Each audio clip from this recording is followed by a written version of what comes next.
مصر کے بادشاہ نے اپنی بیٹی نکاح میں دی، واپس آئے، اولاد کوئی نہیں، 2 بیویاں، 86 برس کی عمر ہو گئی، مانگتے مانگتے مانگتے 60 سال کی دعاؤں کے بعد اللہ نے بیٹا دیا، اسماعیل۔ اور ابھی وہ چند دن کے تھے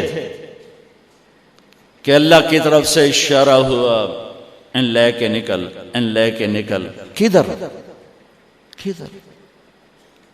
اللہ نے سارا کے دل میں ڈال دیا، کھچاؤ، دل بند کر۔ سارا کہے بڑی بیوی، انہوں میری اکھیں تو دور کر، میرا دل کٹیندہ ہے، انہوں اولاد ہوگی مینوں نہیں ہوئی، انہوں میری اکھیں تو دور کر، میں نہیں ویکھ سکتی۔ انہوں نے سمجھا سوکن پنا ہے۔ جبریل آ گیا کہ اللہ تعالیٰ فرما رہے ہیں جیسے کہہ رہی ہے ویسے کرو، لے جاؤ۔ کہ اللہ کہاں لے جاؤں؟ کہاں جہاں ہم کہیں۔ کہ یار تو اللہ میں جامع کیویں؟ کہا جبریل آئے گا زندگی میں پہلی دفعہ، کائنات کی زندگی، کائنات کی زندگی میں پہلی دفعہ جبریل انسانی شکل میں اونٹ پہ آئے، آگے جبریل اور پیچھے ابراہیم علیہ السلام، بچہ اور بیگم بھی ہاجرہ 20-22 سال عمر۔ چلو سارا سے بیٹا ہوتا، وہ بھی 80 سال کی ہو گئی تھی، تو ایک عورت زندگی گزار چکی ہے تو اس کو جدا کرنا آسان تھا۔ ہاجرہ شہزادی 22 سال 20 سال عمر۔ چلتے یہ دن 3 ہفتے لگے، 4 لگے، مہینہ لگا، 2 ہفتے لگے، پتہ نہیں، اللہ ہی جانتا ہے۔ لیکن جب مکہ کی وادی میں پہنچے، جب نہ انسان، نہ درخت، نہ پانی، نہ سایہ، نہ غذا، اور ایک نشیب وادی جس کے چاروں طرف پہاڑ، صفا، مروہ، جبل ابی قبیس اور جبل ہندی یا جبل عمر، آج کل اس کا نام ہے، پتہ نہیں اس وقت کیا نام تھا، اب تو سارے صاف ہو گئے۔ یہ 4 پہاڑوں میں ایک نشیب آیا، تو جبریل نے کہا یہاں اپنے بچے اور بیوی کو اتار دیں اور واپس چلے جائیں۔ جب آگ میں ڈالا تھا تو ایک لفظ نہیں بولے تھے، اور ایک طرف ہوا کا فرشتہ، ایک طرف پانی کا فرشتہ کہ ہم آپ کی مدد کریں، کہ اما الیک فلا، نہیں تمہاری ضرورت نہیں، اما اللہ فنعم، اللہ ویکھ رہا ہے، انہوں بچاونا ہو تو بچا لے سی، یہ ساڑنا ہو تو ساڑ دے سی، میں تہاڈی لوڑ بھی فرشتوں سے بھی بے نیاز ہو کے۔ اور آگ کی طرف جا رہے ہیں خاموشی کے ساتھ، بس ایک لفظ، حسبی اللہ ونعم الوکیل، حسبی اللہ ونعم الوکیل، تیرے سپرد ہر شے۔ اس خوفناک آگ کے سامنے ایسا صبر، ایک لفظ نہیں بولے۔ جب جبریل نے کہا ایتھے چھوڑ دے ہو، ایک دم یہاں کیسے چھوڑ دوں؟ اللہ اکبر، یہاں تو نہ کوئی انسان ہے، نہ اسباب زندگی ہیں، نہ پانی ہے، کچھ بھی نہیں ہے، کیسے چھوڑ دوں؟ کہا آپ کے رب کا فرمان ہے یہیں چھوڑنا ہے، کہ اس بچے کی پشت سے آخری نبی تشریف لائیں گے اور اس وادی کو میں تشریف لائیں گے۔ اسلمت لرب العالمین، ٹھیک چھوڑ دے۔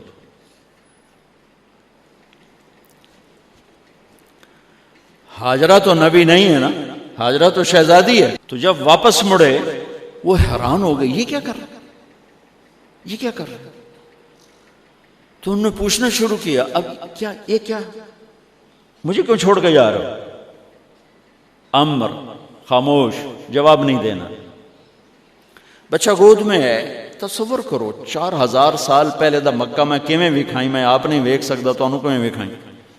کالے پہاڑ، انسان نہیں، ہوا کی سنسناہٹ، دھوپ کی تپش، پہاڑ کی آگ، پتہ نہیں کون سا مہینہ تھا اللہ ہی جانے، اور وہ جاری ہیں ساتھ ساتھ. کیوں میرا قصور کی ہے، میں نے چھڑیا کیوں بھائی، جاندہ کدے پہ ہیں، کوئی غلطہ دس. چلتے چلتے کدئی پہنچے. کدئی کوئی 3 میل 3 میل. تو ہاجرہ کو خیال آیا یہ اللہ کے نبی ہیں، کوئی اتو نہ گال لائی ہوئے. تو 3 میل کے بعد اللہ امرک، کیا یہ اللہ نے کہا ہے کہ میں نے اتنے چھاڑ دے تو میرے پتر نو؟ اللہ کیا ہے؟ تو ابراہیم علیہ السلام نے سر ہلایا کہ اذن لن یضیعنا اللہ. ایک اور ہاجرہ نے جنم لیا. پہلے ایک ماں بن کے سوچ رہی تھی، بیوی بن کے سوچ رہی تھی، اب وہ ایک مومنہ بن کے سوچ ابھری، ایمان والی بن کے سوچ ابھری. اچھا جاؤ، جس رب نے کہا ہے وہ رب مجھے ضائع بھی نہیں کرے گا. جاؤ. میں جب تصور کرتا ہوں میری آنکھوں کے بند ٹوٹ جاتے ہیں کہ اس نے خامند کو جاتے ہوئے کیسے دیکھا ہوگا. پچھا پیکے تک کوئی نہیں جتے اس جاتے بہ جاؤں، کوئی 4 بندے بھی کوئی نہیں، چلو پردیسی صحیح، عزت دا زمانہ آئی، ہر ایک دی بیٹی نو بیٹی سمجھا جاندہ آئی،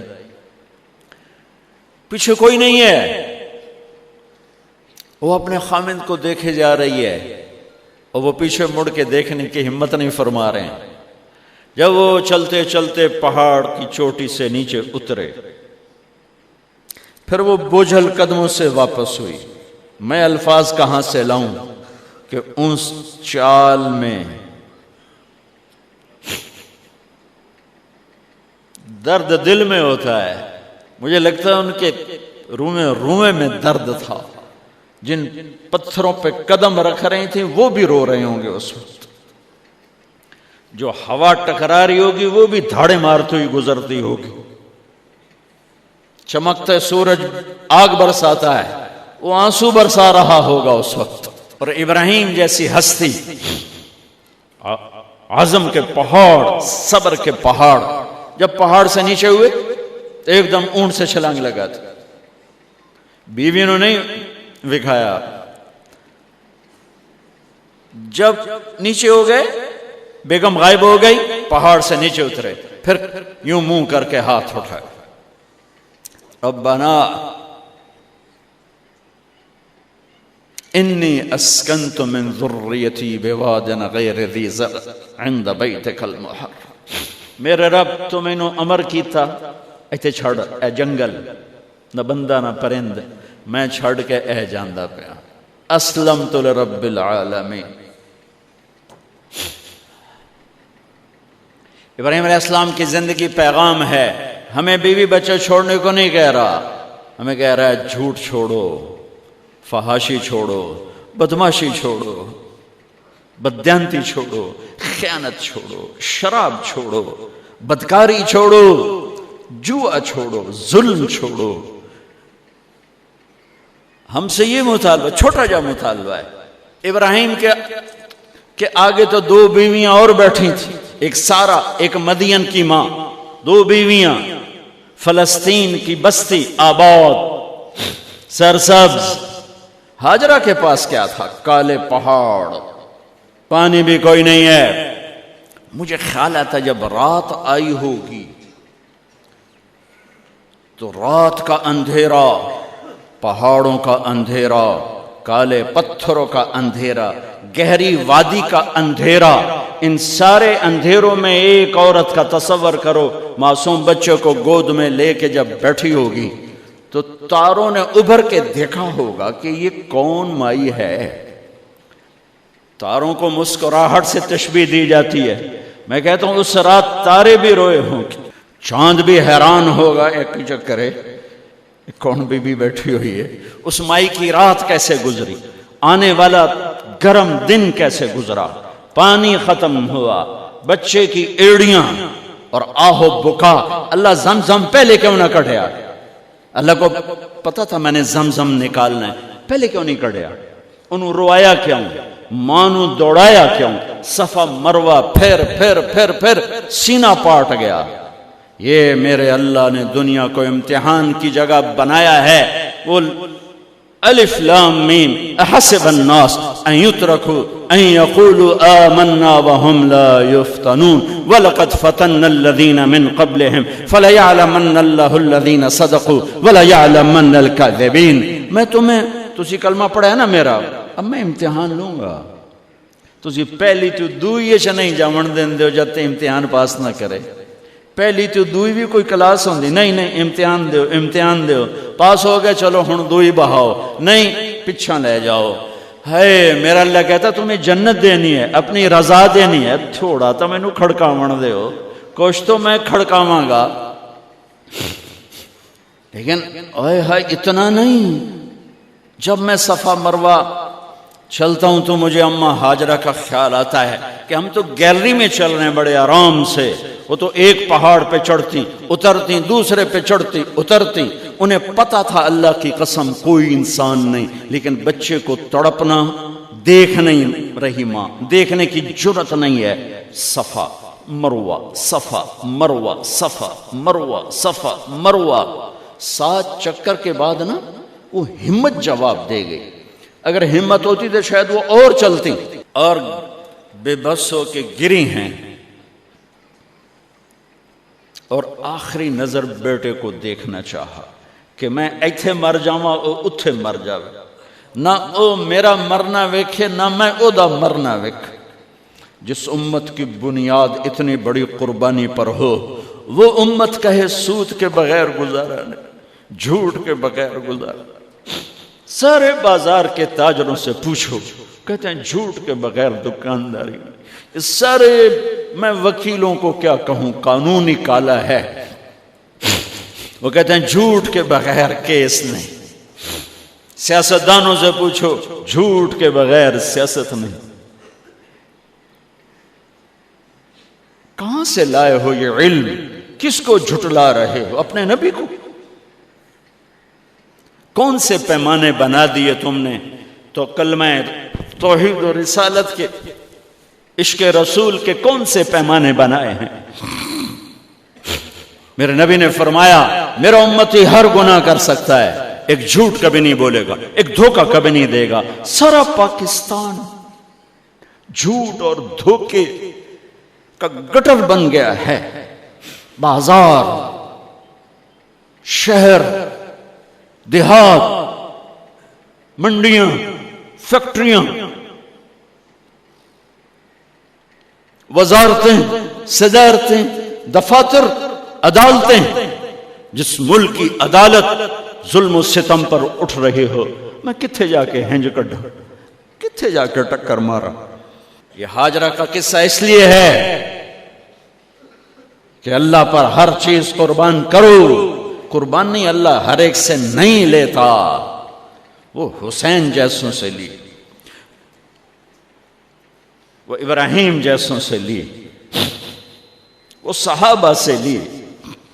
ایسی ہمیں گندگی کے کیڑے، تو وہ گر گئیں کہ میں یہاں مر جاؤں، اسماعیل وہاں مر جائے، اور نہ میں نے ویکھے میں نے ویکھے، لیکن ایک ایسے الوداعی نظر ڈالی کہ پتہ نہیں کہ میں مردہ پہ ہے، تو میرے رب کا غیبی نظام حرکت میں آ چکا تھا۔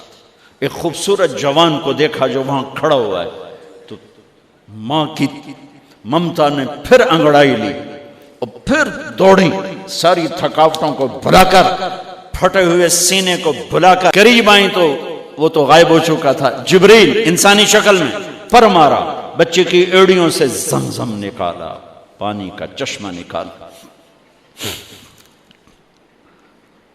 اور وہ غائب، اور پانی ابل رہا تھا۔ ان کا زمزم زمزم، عبرانی زبان میں زمزم، رک جا رک جا۔ میرے نبی نے کہا اللہ میری ماں کا بھلا کرے، وہ زمزم نہ کہتی تو یہ پورا اللہ دریا بنا دیتے، پر اللہ نے انہوں کھوئی بڑھاونا ہی دریا نہیں بناونا۔ کیا پانی ہے؟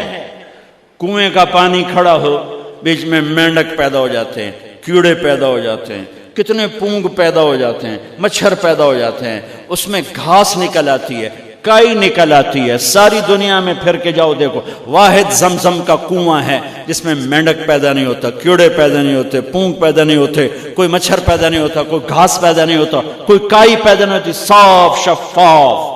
اور جو ہی اوپر سے موٹر چلتی ہے پانی کو کھینچنے کے لیے تو 6-7 سوراخ ہیں.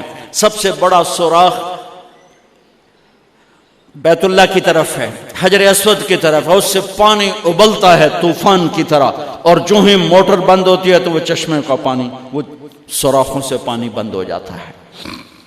یہ میرے رب کی مدد، نصرت، کہ تم اللہ کو راضی کرنے کے لیے قدم اٹھاؤ، تمہارا ہاتھ پکڑ لے، تم اس کی رحمت تمہیں اپنی چھاؤں میں لے لے گی.